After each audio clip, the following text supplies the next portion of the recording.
Hello students, good morning. Up to last lecture, we already started our third chapter, that is holding company. We already learned consolidated financial statement in accounting standard, that is AS21. In last lecture, we discussed about the meaning of holding company and subsidiary company. Okay, then we learned about the consolidated balance sheet. Then third concept we discuss capital profits and revenue profits. Fourth concept we discuss capital loss and revenue loss. Okay, now next we also discuss about the goodwill or cost of control. Then now today or in this lecture we will discuss about the next concept, that is minority interest. AS21 मध्ये मी तुम्हाला सांगितलं होतं काय असतं minority interest, त्याच्यामध्ये काय काय येतं. ती PPT पण तुम्ही पुन्हा एकदा पहा, ती वेगळी केली होती मी, ही जरा डिटेल केलेली आहे. लक्षात आलं. आता मायनॉरिटी इंटरेस्ट म्हणजे काय, मायनॉरिटीमध्ये काय येतं, मायनॉर म्हणजे मायनर लोक, मायनर म्हणजे काय, सबसिडियरी कंपनी. कारण सबसिडियरी कंपनीचे मोर दॅन 51% शेअर्स हे कोणी घेतलेले असतात, होल्डिंग कंपनीने. मग यांच्याकडे काय राहिलेलं आहे, 49% shares or less than that, म्हणून हे काय आहेत, मायनर आहेत. मायनर कोण असतं, सबसिडियरी कंपनी असते. म्हणजे आपली बी लिमिटेड, तुम्हाला ए लिमिटेड आणि बी लिमिटेडचं मी उदाहरण दिलेलं आहे. ए लिमिटेड होल्डिंग आहे, बी लिमिटेड काय आहे, सबसिडियरी आहे. म्हणजेच आता ह्या म्हणजे एव्हरी प्रॉब्लेममध्ये सबसिडियरी कंपनी काय असते, मायनॉरिटी कंपनी असते. लक्षात आलं.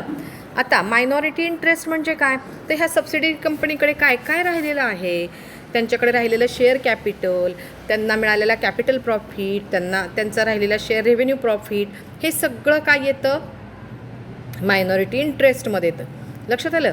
मायनॉरिटी इंटरेस्टमध्ये कोणाचं येतं, सगळं सबसिडियरी कंपनीचं, बी कंपनीचं. The person holding the shares in the subsidiary company other than the holding company are called outsider. बाहेरचे लोक म्हटलं जातं. बी लिमिटेड आउटसाइडर आहे, म्हणजेच बी लिमिटेड काय आहे, सबसिडियरी आहे. The collective interest of such outsider in the subsidiary company is called as minority interest. मग आता हे मायनॉरिटी इंटरेस्ट आपल्याला कॅल्क्युलेट करायचं असेल तर आपण काय केले पाहिजे, काय काय येईल त्याच्यामध्ये, की ह्यांच्याकडं जे काही 49% एक्झाम्पल दिले आहे मी, 40 असतं, 30 असतं, 20% पण असू शकतं, 10% पण असू शकतं. मग हे जे शेअर कॅपिटल आहे त्याची अमाऊंट येते, त्याचा shares in capital profit, shares in revenue profit, हे सगळं याच्यामध्ये ॲड होतं आणि ही टोटल येते मायनॉरिटी इंटरेस्ट. ही मायनॉरिटी इंटरेस्ट काय आहे, होल्डिंग कंपनीची लायबिलिटी आहे, देणं आहे, म्हणून ती बॅलन्स शीटच्या लायबिलिटी साईडला येईल. समजलं. सगळ्याचे सेपरेट छोटे छोटे प्रॉब्लेम घेणार आहे. लक्षात आलं. बरं, आता त्यानंतर आहे इंटर कंपनी ऑब्लिगेशन. आता नावच सांगते की नाही, इंटर कंपनी म्हणजे काय, ह्या दोन्ही कंपन्या, ए कंपनी आणि बी कंपनी, जरी होल्डिंग आणि सबसिडियरी असली तरी काय आहे की ते एकमेकांशी व्यवहार करतात, एकमेकांकडून परचेस करतात, सेल करतात, ए आणि बी. मग या परचेस आणि सेलमध्ये समजा काही, हे बघा, companies in the group may trade with each other, एकमेकांबरोबर ट्रेडिंग करत असतात, खरेदी विक्री करत असतात. This may result in to common accounts appear in the balance sheet. आता दोघांची मिळून आपण बॅलन्स शीट बनवणार आहोत, कन्सॉलिडेटेड बॅलन्स शीट असणार आहे.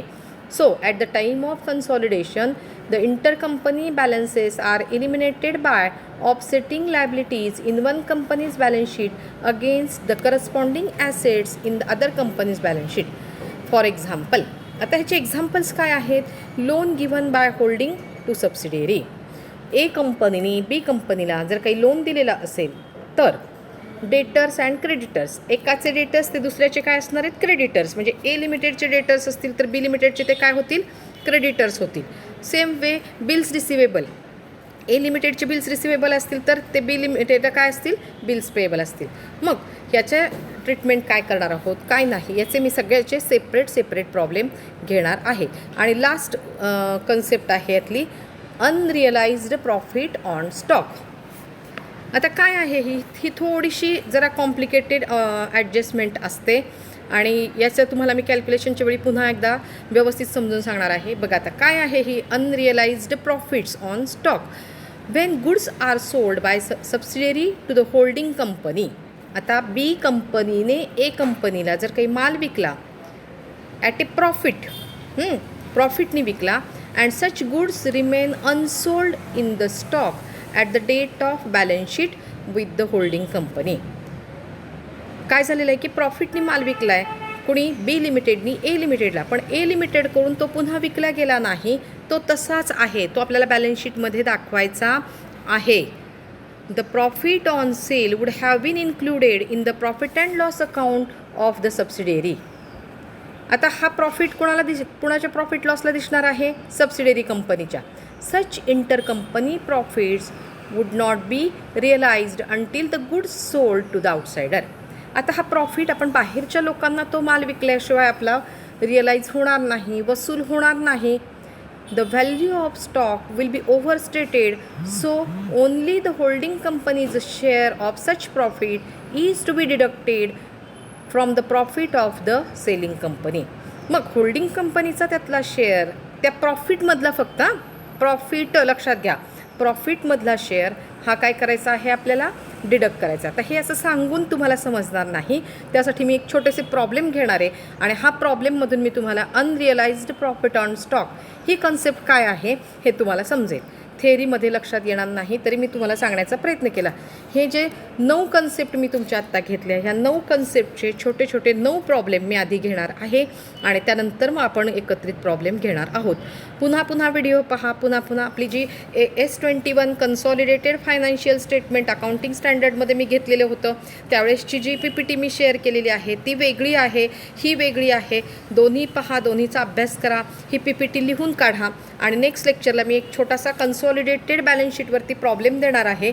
तो प्रॉब्लेम आपण सोडूयात, म्हणजे मग तुमच्या लक्षात ही कन्सेप्ट येईल. ओके, समजली ही थेअरी? नेक्स्ट लेक्चरला आपण छोटे छोटे प्रॉब्लेम स्टार्ट करूया. Okay, thank you, bye.